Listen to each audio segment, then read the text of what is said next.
Utajiri uko ndani yako. Mungu amekukirimia utajiri uko ndani yako. Mungu amekukirimia utajiri uko ndani yako.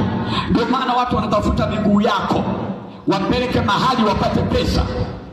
Shetani anajua kabisa miguu yako ina utajiri, mikono yako ina utajiri, kichwa chako ni utajiri, macho yako ni utajiri. Jikabidhi kwa Mungu kwa asilimia zote. Achana masumbufu ya ulimwengu huu. Kama unanielewa sema amen. Sema tena amen. Masumbufu ya ulimwengu huu yasikuelemee. Watu wako busy leo, wanatafuta pesa, hawajali kama Mungu yupo. Watu wanasema nifanye kazi nizunguke. Ni kweli, Yesu akasema tafuteni kwanza ufalme wa Mungu, mengine yote mtazidishiwa.